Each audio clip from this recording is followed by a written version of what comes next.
Good morning. Michelle Lee here with the Sophia Mystery School, your personal development and spiritual mentor. I was inspired after my meditation this morning to share with you a little bit about how to find peace in our chaotic world. We have a lot going on in the world. I know I don't have to tell you. When you jump on, say hello. Let me know in the comments where you're tuning in from. I love to see you all here. There's a lot going on in the world. There's so many earthquakes and volcanoes and flooding. The world it seems to be in chaos. And then we have the wars too, and genocide and all of the suffering in the world. And I get to talk to my clients in how to find peace in a chaotic world and why it's so important to be peace in a chaotic world. You know, our human programming in the 3D world is to, if we really care about somebody, if we really love, if we love people, if we love someone, then when they suffer, we suffer. And that is just a program, and it's not supporting. Love is not suffering with the person. You don't have to bring yourself into suffering to have compassion and to know their pain and to actually. You can't know somebody's pain anyway. You can only imagine what you would feel like if you were having their experience.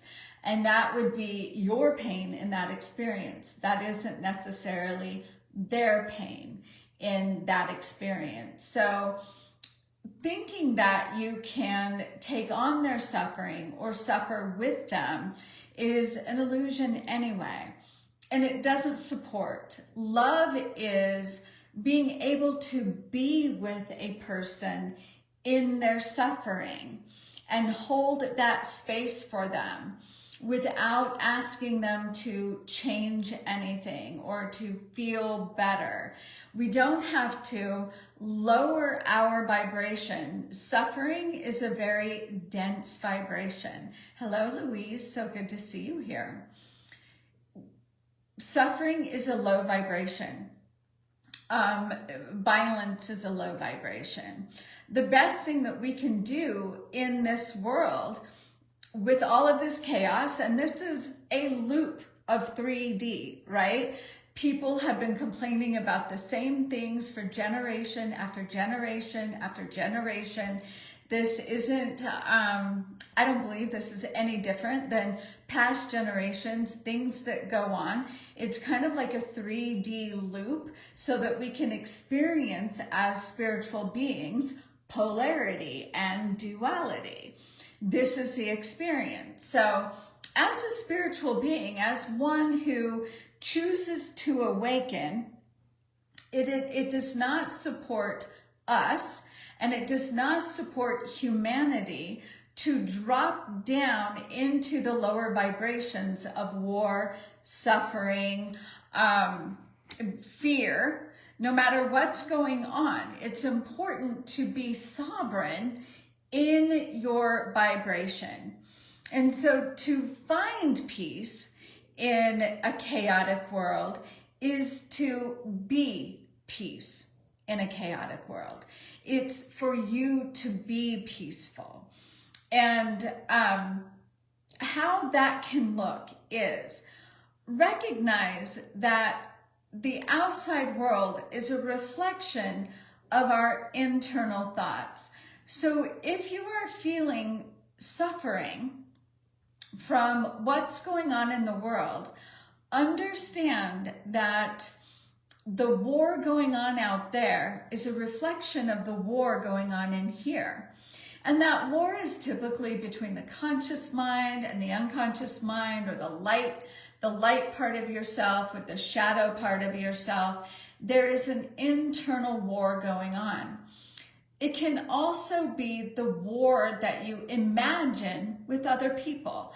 an imagined argument that doesn't actually happen, but you play it out in your mind. That is what's being reflected in the outer wars is the inner wars, right?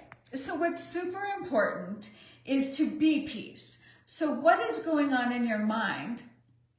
Make peace with the people in your mind. Make peace with your thoughts and recognize, oh, I'm feeling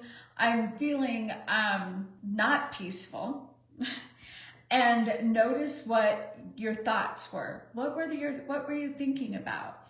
And the most important thing we can do is, I absolutely love Byron Katie's The Work, Loving What Is, and doing inquiry around the thoughts that you have, these imagined wars that you have with other people, these imagined arguments, the imagined whatever, discontent in your own mind. And going and doing Byron Katie's The Work, that is she doesn't call it shadow work, but it is absolutely some of the most powerful shadow work that I have ever experienced.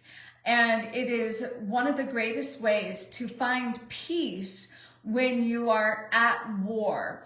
When you're at war, even if you're having an argument with your husband, or you're not speaking to a family member, taking that to inquiry is so important.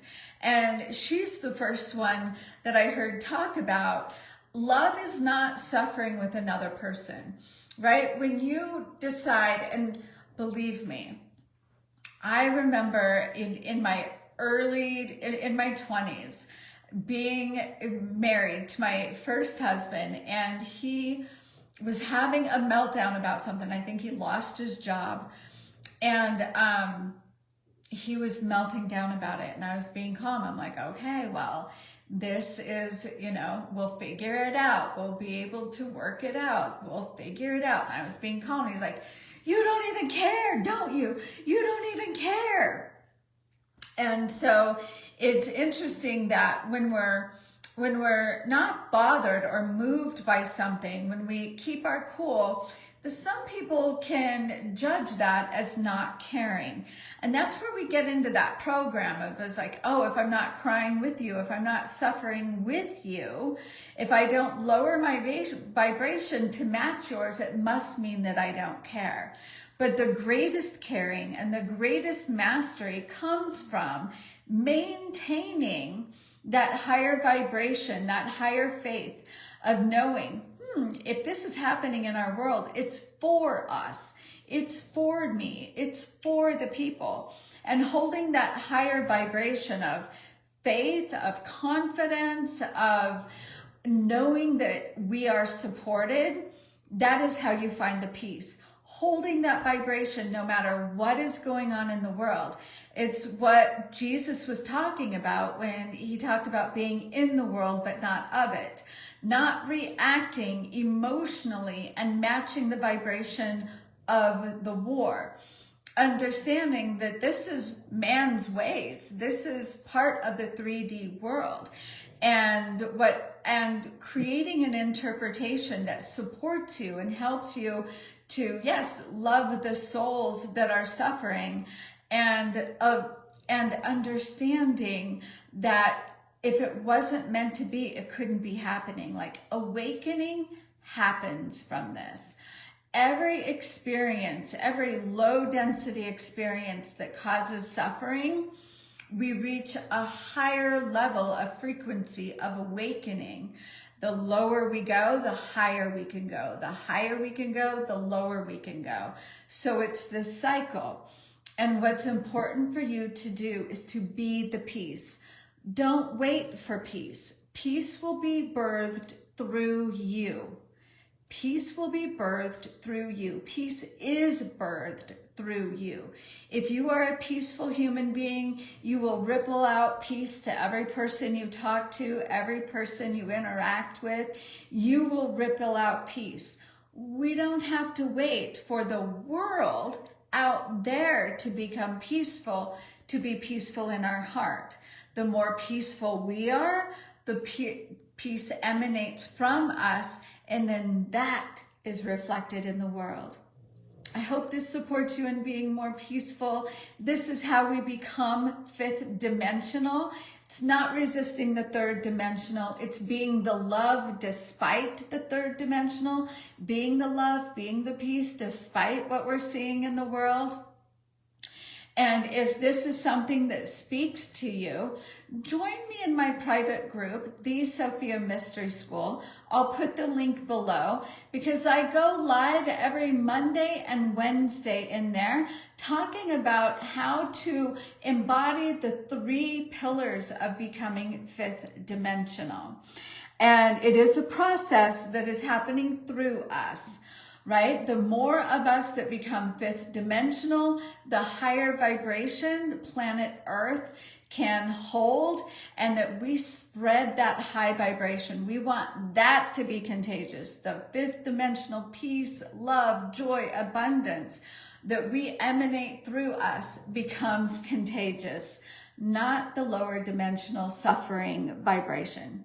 All right, everyone. Mwah. I hope this supported you.